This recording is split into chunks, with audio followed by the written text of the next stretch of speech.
Input yang baik ditambah dengan proses yang baik akan memperbesar probabilitas atau peluang output atau keluaran yang baik.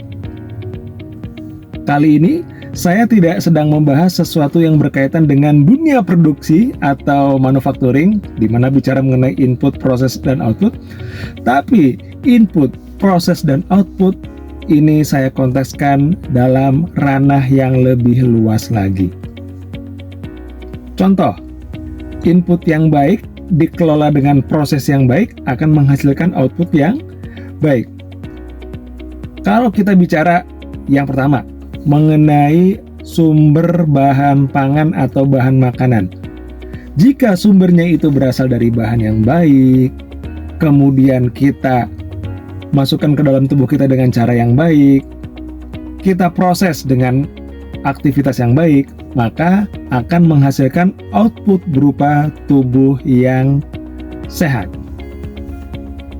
Kata-kata yang baik dicerna oleh pikiran dan hati dengan baik akan menghasilkan tindakan dan perilaku yang juga besar kemungkinannya baik. Sebagaimana orang tua, guru yang menyampaikan nasihat dengan kata-kata yang baik untuk anak-anak maupun peserta didiknya dengan baik, maka itu akan memperbesar ruang atau probabilitas si anak ini menghasilkan kelakuan yang baik juga.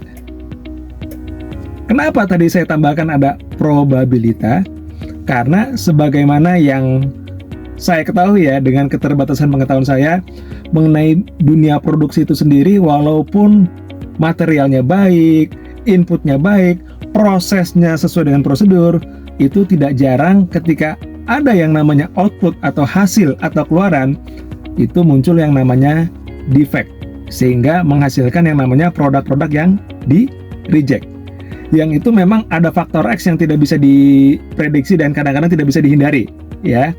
Tapi sekurang-kurangnya dengan sumber atau bahan baku yang baik, pengelolaan atau prosesnya dijalankan dengan baik, akan memperbesar peluang atau terciptanya produk-produk, output atau keluaran yang baik juga.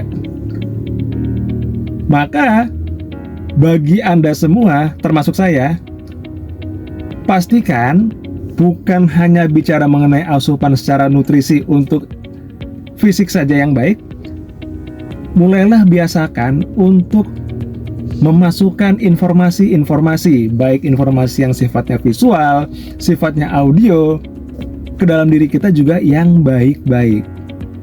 Agar kenapa? Agar tubuh kita nantinya bisa merespon, bisa menghasilkan, bisa memproduksi sesuatu juga dengan baik, dan kita pun nanti akan menghasilkan yang namanya baik itu sikap, baik itu perilaku, baik itu kontribusi di dalam kehidupan kita sehari-hari, itu juga dengan hal-hal yang baik juga. Kenapa harus segalanya serba baik? Karena tentunya kita semua ingin yang namanya kebaikan. Dan yang namanya kehidupan kita di dunia ini tidak dapat dipungkiri, itu ibaratnya sebagaimana prinsip bumi yang senantiasa berputar, segalanya bisa jadi akan kembali kepada diri kita. Kalau kita ingin mendapatkan kebaikan, maka jangan lupa berikan pula kebaikan.